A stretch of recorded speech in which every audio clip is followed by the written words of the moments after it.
Good morning बच्चों। Volvox part 1 में हम वॉल्वॉक्स की संरचना तथा वॉल्वॉक्स में अलैंगिक जनन पढ़ चुके हैं। आज हम पढ़ने जा रहे हैं वॉल्वॉक्स में लैंगिक जनन या sexual reproduction in Volvox. Sexual reproduction या लैंगिक जनन की बात करें तो वॉल्वॉक्स में लैंगिक जनन ऊगैमस या विषम युग्मकी प्रकार का होता है। विषम युग्मकी जब हमने प्रकार पढ़े थे लैंगिक जनन के तो आपने देखा था कि उसमें समयुग्मकी और साथ में असम युग्मकी और साथ में विषम युग्मकी 3 मेन प्रकार थे। तो उसमें विषम युग्मकी में क्या होता है कि जो नर युग्मक होता है वह चल या मोटाइल होता है, जबकि मादा युग्मक अचल और आकार में नर युग्मक के कंपेयर में बहुत बड़ी होती है। Female gamete is much larger then male gamete in size and it is immotile. यह अचल होती है, इस पर फ्लैजिला नहीं पाया जाता। वॉल्वॉक्स की अलग अलग स्पीशीज़ अलग अलग प्रकार की होती है। जैसे अगर हम बात करें वॉल्वॉक्स की एक स्पीशीज़ है जिसका नाम है वॉल्वॉक्स ग्लोबेटर।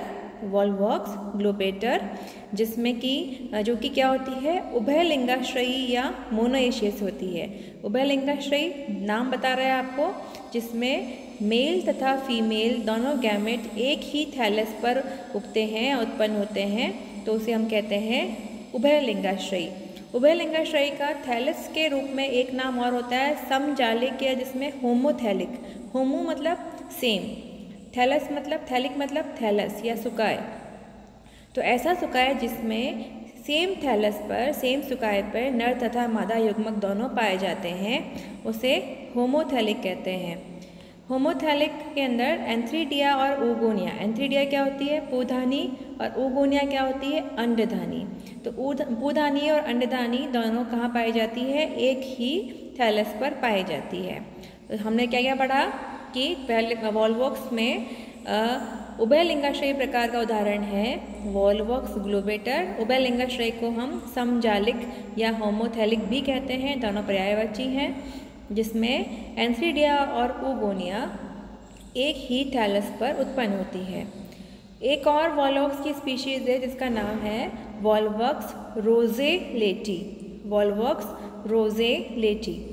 वॉल्वॉक्स रोज़ेलेटी में क्या होती है, यह एक लिंगाश्रयी या डायशियस प्रकार की होती है।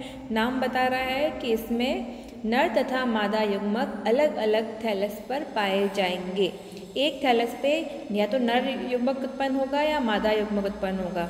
तो यहाँ पे जो इस प्रकार की वॉल्वॉक्स की जातियाँ विषम जालिक मतलब हेटेरोथैलिक अलग अलग थैलस पे नर तथा मादा उत्पन्न होते हैं। तो सो एंथ्रीडिया एंड ऊगोनिया पूधानी और अंडधानी develop on different colonies.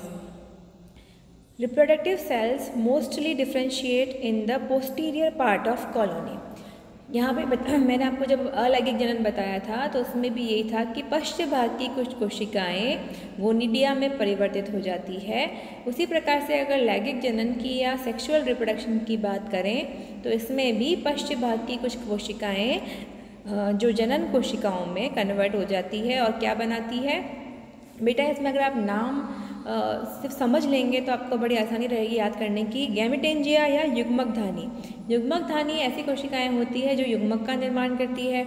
Okay, तो युग्मकधानी जो को बोलते हैं हम गैमेटेंजिया।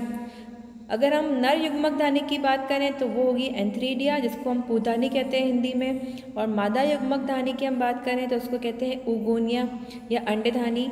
एंथ्रीडिया को एंड्रोगोनिडिया भी कहते हैं और ऊगोनिया को गाइनोगोनिडिया भी कहते हैं। तो ये आपको याद रखना है। अगर आप एंथ्रीडिया ऊगोनिया याद कर लेंगे तो भी सफिशिएंट है, बट इसके पर्यायवाची भी आप याद रख सकते हैं। तो ये दूसरी बात है कि कब वॉल्वॉक्स सेक्सुअल रिप्रोडक्शन करेगा और कब वॉल्वॉक्स एसेक्सुअल रिप्रोडक्शन करेगा। तो हम बात करेंगे कि जब परिस्थितियाँ अनुकूल होगी तो यहाँ पे अलैंगिक जनन या एसेक्सुअल रिप्रोडक्शन होगा, और जब परिस्थितियाँ प्रतिकूल होगी जैसे कि जब भोजन काफ़ी नहीं रहता और जो सारी की सारी सिचुएशंस होती है, क्लाइमेटिक कंडीशन ले लो, वे सब क्या होती है प्रतिकूल होती है, अनुकूल नहीं रहती, तो कॉलोनी में क्या होता है लैंगिक जनन या सेक्सुअल रिप्रोडक्शन होता है। तो आप समझ चुके हैं, मैंने मेन पॉइंट बताए हैं आपको, ये आपको याद रखना है। 2 स्पीशीज़ के नाम वॉल्वॉक्स ग्लोबेटर एंड वॉल्वॉक्स रोजेलेटी, उभयलिंगाश्री, एकलिंगाश्री, अंडथानी और पूधानी। अब हम पढ़ेंगे कि पूधानी का डेवलपमेंट किस प्रकार से होता है और अंडधानी का डेवलपमेंट किस प्रकार से होता है। एंथ्रीडियम क्या होती है, पूधानी में बता चुकी हूँ आपको। मैंने आपको एक बार हिंदी में बता दिया है, तो अब आप चाहें तो आप पूधानी याद करना चाहे तो वो कर लें, नहीं तो आप एंथ्रीडियम भी अगर पहली बार याद कर रहे हैं तो आप आसानी से याद कर सकते हैं। The development of antheridium starts with formation of antheridial initial और गोनिडियल इनिशियल। मैंने आपको बता दिया कि एंथ्रीडिया या एंड्रोगोनिडिया दोनों पर्यायवाची है। एंथ्रीडिया तथा एंड्रोगोनिडिया पर्यायवाची होते हैं। ये कॉलोनी के पश्चिम भाग में उत्पन्न होते हैं। इनकी उत्पत्ति लगभग, हमने जब एसेक्सुअल रिप्रोडक्शन में आपने गोनिडिया का फॉर्मेशन और साथ में मैंने लास्ट लेक्चर में आपको बताया था कि किस प्रकार से कॉलोनी का प्रतिलोपन हो जाता है, लगभग वैसी ही है, ज़्यादा कुछ परिवर्तन नहीं है। तो यहाँ पे क्या होता है, कुछ कोशिकाएं आकार में बड़ी हो जाती हैं, उन दे लॉज फ्लैजिला, उसके ऊपर की कशाभिकाएँ समाप्त हो जाती है। प्रोटोप्लाज्म बिकम डेंस, जो उनका जीव द्रव्य है वह सघन हो जाता है। एंड न्यूक्लियस बिकम लार्जर, और उनका न्यूक्लियस या केंद्रक बड़ा हो जाता है। The antheridial initial shift insides towards cavity. अब इसका सेम आपको मैं डायग्राम दिखा दी ताकि आप समझ जाएं, सेम वैसा ही कुछ हो रहा है। ये देखिए आप कि यहाँ पे इट इज़ द डायग्राम बता रहा है हमको। ये एक बुक है सिंह पांडे एंड जैन, जो हिंदी और इंग्लिश दोनों में आती है, उससे मैंने ये डायग्राम लिया है। अगर मैं रेफरेंस की बात करूँ तो ये आप देखिए, सबसे पहले जो ए है इसमें है कि पश्च भाग की कोशिका आकार में बड़ी हो गई और इसके फ्लैजिला गायब हो गए। पहला डिवीजन कैसा हुआ, लंबवत या लॉन्गिट्यूडिनल, जिससे 1 से 2 कोशिकाएं बनी है, 2 से 8, 4 से 8 कोशिकाएं बनी। सेम वैसे ही आप देख रहे हैं, एक प्लेट के समान, कप के समान संरचना में व्यवस्थित है। 8 से 16 कोशिकाएं, 16 से 32 बनी।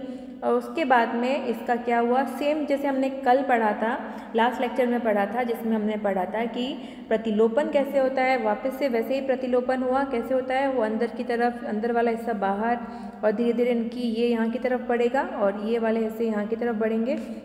और ये कॉलोनी का जो पोर यहाँ था वह यहाँ आ गया, जो हिस्सा अंदर था वह बाहर की ओर आ गया। बाहर की ओर इसे आने के बाद में इसमें फ्लैजिला उत्पन्न होंगे और बाद में ये एंथ्राजॉइड रिलीज हो जाएंगे। तो वही चीज़ वापस बढ़ेंगे हम। तो यहाँ पे है the antheridial initial shift inside towards cavity and remain connected to other vegetative cells through cytoplasmic strands. यहाँ पे संख्या कितनी होगी, कोशिकाएं विभाजित होती हैं, कोशिका लंबवत विभाजित होती है और 16 से लेके 512 कोशिकाओं का निर्माण हो सकता है, 16 to 512। तो यहाँ पे आप ये ध्यान रखेंगे कि ये 2 के विभाजन की संख्या होगी, क्योंकि एक कोशिका से 2, 2 से 4 इस प्रकार से बनेगी। इन्वर्जन होने के बाद में the inversion of cells also take place as in asexual reproduction. मैंने बताया था आपको, बिल्कुल वैसा ही सब कुछ होगा। अगर आपको अभी भी दिक्कत है तो आप लास्ट, इससे जो प्रीवियस लेक्चर है उसको आप ध्यान से समझेंगे, जिसमें आपको बता चुकी हूँ कि इन्वर्जन या प्रतिलोपन क्या होता है। और प्रत्येक कोशिका किस में विभाजित हो जाएगी, एंथेरोजॉइड या स्पर्मेटोजॉइड में। एंथेरोजॉइड या स्पर्मेटोजॉइड, ये आप याद रखेंगे। एंथेरोजॉइड क्या होता है और स्पर्मेटोजॉइड क्या होता है। जो प्रत्येक, और इसको हम हिंदी में बोलेंगे पुमणु। एंथेरोजॉइड को हम हिंदी में बोलते हैं पुमणु। प्रत्येक एंथेरोजॉइड स्पिंडल शेप, ये मतलब तर्कुनुमा होता है तथा द्विकशाभिक बाइफ्लैजिलेट होता है। उसके अतिरिक्त इसमें न्यूक्लियस पाया जाता है, क्लोरोप्लास्ट पाया जाता है, पायरेनॉइड और आई स्पॉट पाए जाते हैं। और ये जो एंथेरोजॉइड होते हैं यह अकेले भी मुक्त हो सकते हैं और समूह के रूप में भी मुक्त हो सकते हैं। तो ये बात हुई कि किस प्रकार से एंथेरोजॉइड या पुमणु बने। पुमणु क्या होते हैं, नर युग्मक होते हैं, मेल गैमेट्स होते हैं, किसके, वॉल्वॉक्स के। और नेक्स्ट हम पढ़ेंगे oogonia या अंडधानी। अंडधानी का निर्माण भी पश्चभागी कोशिकाओं द्वारा होता है। पश्चभाग की कोई कोशिका आकार में बड़ी हो जाती है, उसका न्यूक्लियस भी बड़ा हो जाता है, प्रोटोप्लास्ट सघन हो जाता है, फ्लैजिला डिसअपियर हो जाता है, आई स्पॉट डिसअपियर हो जाते हैं और पायरेनॉइड बहुत सारे दिखाई देते हैं। ये कोशिका धीरे धीरे oosphere, द मेच्योर oosphere और ओवम इज राउंड और फ्लास्क शेप्ड स्ट्रक्चर, यह धीरे धीरे oosphere में कन्वर्ट हो जाता है, जो कि एक फ्लास्क के समान संरचना होती है। The egg is uninucleate structure, the beak of the flask shape oogonium function as receptive spot. अब एक बार इसको डायग्राम द्वारा समझ लीजिए। यहाँ पे ये ओगोनिया आपको दिख रही है। ओगोनिया के अंदर यहाँ पे साथ में फर्टिलाइजेशन भी या निषेचन भी बताया गया है, आप देख रहे हैं। डायग्राम नंबर ए में ओगोनिया है, डायग्राम नंबर बी में मेच्योर ओगोनिया है और जिसके मध्य में आप एग देख पा रहे हैं। डायग्राम नंबर सी में फर्टिलाइजेशन या निषेचन बताया गया है, जिसमें आप देख रहे हैं कि एंथेरोजॉइड स्विम करते हुए इसके चारों तरफ उपस्थित हो जाते हैं, जिसमें से एक एंथेरोजॉइड फ्यूज हो जाता है किससे, एक एग से। और एग होता है फीमेल गैमेट और एंथेरोजॉइड या उपमणु है मेल गैमेट। दोनों के निषेचन की वजह से जाइगोट या युग्मनज का निर्माण होता है। तो ये बात हुई किसकी, कि निषेचन किस प्रकार से होता है। तो निषेचन में हम देखते हैं, आफ्टर लिबरेशन फ्रॉम एंथ्रीडियम, पोथानी से मुक्त होने के पश्चात the antherozoid swim freely on surface of water. जो एंथेरोजॉइड्स होते हैं, पुमड़ू होते हैं, वो जल की सतह पर मुक्त रूप से तैरते हैं ड्यू टू कीमोटैक्टिक रिस्पॉन्स। ये सबसे इम्पॉर्टेंट है कि जो रासायनिक बोलते हैं कि रसायन की वजह से इसकी मूवमेंट होती है एंथेरोजॉइड की ओगोनिया की तरफ। तो इसमें कुछ ऐसे रसायन स्रावित होते हैं ओगोनिया के द्वारा, जो कि किसको, एंथेरोजॉइड को अपनी तरफ आकर्षित करते हैं। सम एंथेरोजॉइड एंटर ईच ओगोनियम, हर ओगोनियम के अंदर कुछ एंथेरोजॉइड प्रवेश करते हैं अंडधानी के अंदर, लेकिन केवल एक ही एंथेरोजॉइड ओगोनियम के अंदर प्रवेश करके जो कि फीमेल गैमेट है एग, उससे फर्टिलाइज होता है। देखिए आप यहाँ पे देख रहे हैं कि यहाँ पे बहुत सारे आपको एंथेरोजॉइड नजर आ रहे हैं, लेकिन फ्यूजन सिर्फ एक का ही होता है। अंदर तो प्रवेश कर गए ओगोनियम में, पर एग से फ्यूजन केवल एक का ही होगा। After this plasmogamy fusion of male and female cytoplasm and karyogamy. आप जानते हैं कि फर्टिलाइजेशन या निषेचन के समय सबसे पहले प्लाज्मोगैमी मतलब दोनों का प्रोटोप्लाज्म संयोजित होता है, उसके बाद में दोनों के न्यूक्लियस का संयुग्मन होता है और न्यूक्लियस के संयुग्मन के बाद में एक डिप्लॉइड या द्विगुणित जाइगोट या युग्मनज का निर्माण होता है। युग्मनज के निर्माण के पश्चात उसके ऊपर मोटी भित्ति स्रावित हो जाती है। यह मोटी भित्ति 3 लेयर्स की होती है, it is triple layer. The layer of the wall, जो भी इसके वॉल की लेयर सबसे बाहर 3 लेयर होती है, सबसे बाहर होती है एक्सोस्पोर, मध्य में मीजोस्पोर और सबसे अंत में एंडोस्पोर। ये इस प्रकार की 3 लेयर्स होती है। The outer exospore is thick but कुछ स्पीशीज़ में इट मे बी स्मूथ, जैसे वॉलवॉक्स ओरियस में ये स्मूथ है और वॉलवॉक्स ग्लोबेटर में ये स्पाइनी मतलब ऊपर कांटों के समान होता है। कौन सा, exospore. The mesospore and endospores are thin and smooth. Mesospore और एंडोस्पोर थिन मतलब पतले और स्मूथ होते हैं। The walls contain nucleus pigment haematochrome which imparts red colour to the zygote. Volvox का जो जाइगोट होता है वो लाल रंग का होता है हिमेटोक्रोम पिगमेंट के कारण। The zygotes are released by disintegration of parent colony. जब भी पेरेंट कॉलोनी का विघटन होता है या डिसइंटीग्रेशन होता है तो जाइगोट या युग्मनज रिलीज हो जाता है, मुक्त हो जाता है और जब तक अनुकूल परिस्थिति नहीं आता यह प्रसुप्ति काल में या डॉर्मेंट कंडीशन में पड़ा रहता है। जैसे ही अनुकूल परिस्थिति आती है जाइगोट जर्मिनेट होता है। The dormant zygote germinate on approach of favourable climatic condition. The diploid nucleus of zygote undergoes meiotic division. हम जानते हैं कि निषेचन के कारण जाइगोट जो बनता है वह डिप्लॉयड होता है, जबकि वॉलवॉक्स की जो कॉलोनी या थैलस होता है वह हैप्लॉयड या अगुणित होता है। तो द्विगुणित से वापस अगुणित बनाने के लिए मियोसिस की आवश्यकता होती है या अर्धसूत्री विभाजन की आवश्यकता होती है। तो क्या होता है, the diploid nucleus of zygote undergoes meiotic division, इसमें मियोसिस होता है और 4 हैप्लॉयड कोशिकाओं का निर्माण होता है। The outer 2 layers of zygote burst and the inner. अब ये 4 जो कोशिकाएं बनती है इसका ये ज़ूस्पोर के रूप में मुक्त होती है। कई बार क्या होता है अलग अलग स्पीशीज़ में अलग अलग मेथड होता है। किसी के अंदर तो ये चारों ज़ूस्पोर जीवित रहते हैं और ये 4 प्लांट्स का 4 थैलस का निर्माण करते हैं और किसी में इन 4 में से केवल एक ही जीवित रहता है और वह एक थैलस का निर्माण करता है। तो क्या होता है कि अनुकूल परिस्थिति आने पर जल का अवशोषण होता है, जिसकी वजह से जो इसका एक्सोस्पोर होता है और जो मीजोस्पोर मतलब बाहर वाली और मध्य वाली बाह्य चौल व मध्य चौल फट जाता है और एंडोस्पोर एक पुटिका के रूप में या वेसिकल के रूप में बाहर आ जाती है और युग्मनज का जीव द्रव्य पुटिका में स्थानांतरित हो जाता है, इस वेसिकल में चला जाता है। इसके पश्चात क्या होता है कि ये जो 4 जीव द्रव्य के खंड है वे ज़ूस्पोर में कन्वर्ट हो जाते हैं और इसमें से सामान्यतया केवल एक ज़ूस्पोर ही जीवित रहता है, बाकी नष्ट हो जाते हैं। पर किसी किसी में ज़्यादा ज़ूस्पोर भी जीवित रह सकते हैं। प्रत्येक ज़ूस्पोर विभाजित होकर एक खोखली गेंदनुमा संरचना का निर्माण करता है। हम जानते हैं कि वॉलवॉक्स की कॉलोनी क्या होती है, खोखली गेंद के समान होती है, इसका निर्माण करता है। और ये पहले हम एक बार देख लेते हैं सब प्रक्रिया, इसका डायग्राम द्वारा हम समझ लेते हैं कि सबसे पहले जायगोट बना। आप एक इसमें देख पा रहे हैं, ये देखिए जायगोट का फॉर्मेशन हुआ। जायगोट के फॉर्मेशन के बाद में अर्धसूत्रीय विभाजन हुआ और यहाँ पे हम देख रहे हैं कि 4 कोशिकाओं का 4 पार्ट्स का निर्माण हुआ।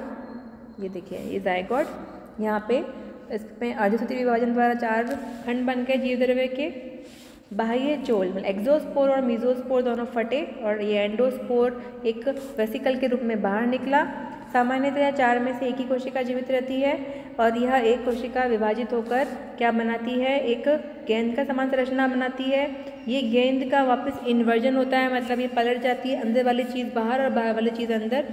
सेम जैसे वॉलवॉक्स का ये मेन करेक्टरिस्टिक फीचर है कि प्रतिलोपन होना या इन्वर्जन होना, और जिससे क्या होता है बाहर वाली जो फ्लैजिला वाली कोशिका आपको एक वॉलवॉक्स की कॉलोनी का निर्माण बनता है हो जाता है, जिसको हम क्या बोलते हैं, सिनोबियम। तो इस प्रकार से वॉलवॉक्स का लाइफ साइकिल आपको डायग्राम द्वारा मैंने सरलता से समझा दिया है कि क्या क्या होता है। आपको डायग्राम्स की प्रैक्टिस करनी है, आपको नंबर डायग्राम्स के ही मिलेंगे। जितना नीटली और जितनी स्वच्छता से आप डायग्राम बनाएंगे आपको उतने ही अच्छे मार्क्स मिलेंगे एग्जाम में। लाइफ साइकिल या जीवन चक्र की बात करें तो हमने जब प्रकार पढ़े थे लाइफ साइकिल के, तो वॉलवॉक्स में अगुणित प्रधान या हैप्लॉन्टिक प्रकार का लाइफ साइकिल पाया जाता है, जिसमें ज़्यादातर जो पीढ़ी होती है वह अगुणित होती है। द्विगुणित पीढ़ी केवल और केवल जाइगोट के द्वारा निरूपित की जाती है। इसको भी हम डायग्राम द्वारा समझ लेंगे। ये देखिए वॉलवॉक्स की कॉलोनी या सिनोबियम अगर एसेक्सुअल रिप्रोडक्शन करती है या अलैंगिक जनन करती है तो सबसे पहले गोनिडिया का निर्माण होता है। गोनिडिया से फिर डॉटर कॉलोनी का निर्माण होता है। डॉटर कॉलोनी से पुनः वॉलवॉक्स इस प्रकार से एसेक्सुअल रिप्रोडक्शन होता है। कब होता है? अनुकूल परिस्थितियों में। जबकि प्रतिकूल परिस्थितियों में वॉलवॉक्स एंथ्रीडियम और ओगोनियम, अंडधानी और पूधानी, पूधानी एंथ्रीडियम और अंडधानी ओगोनियम का निर्माण होता है, जिसमें नर युग्मक और मादा युग्मक, नर युग्मक क्या है एंथेरोजॉइड और मादा युग्मक क्या है एग, इनका निर्माण होता है। इन दोनों के बीच में निषेचन होता है, फर्टिलाइजेशन होता है, जिसके फलस्वरूप जाइगोट का निर्माण होता है जो कि युग्मनज कहलाता है। यह जाइगोट अकेला रिप्रेजेंट करता है किसको? द्विगुणित पीढ़ी को। किसमें? वॉलवॉक्स में। जाइगोट में पुनः अर्धसूत्रीय विभाजन होता है जिसके द्वारा जूस्पोर बनते हैं और जूस्पोर्स जो है वो डिवाइड होके कंटिन्यू डिवीजन करके एक जुवेनाइल कॉलोनी या नई कॉलोनी का निर्माण करते हैं। तो इस प्रकार से ये होता है लाइफ साइकिल ऑफ वॉलवॉक्स। तो जिस प्रकार से मैंने आपको वॉलवॉक्स पढ़ाया है इसी प्रकार से आगे आपको और जो दूसरे जो प्लांट्स आपके सिलेबस में हैं शैवाल वो हम पढ़ेंगे। इसके बाद जो नेक्स्ट हम पढ़ने जा रहे हैं वो है ओडोगोनियम। ओडोगोनियम भी आपको प्रैक्टिकल में दिया जाएगा, आप उसे देख पाएंगे प्रैक्टिकली वो कैसा नज़र आता है। तो आप इसे ये वॉलवॉक्स और ओडोगोनियम आपके प्रैक्टिकल और थियोरी दोनों में बहुत इंपॉर्टेंट है, तो इसे आप अब ध्यानपूर्वक पढ़ेंगे समझेंगे। आज हम इतना ही पढ़ेंगे। धन्यवाद।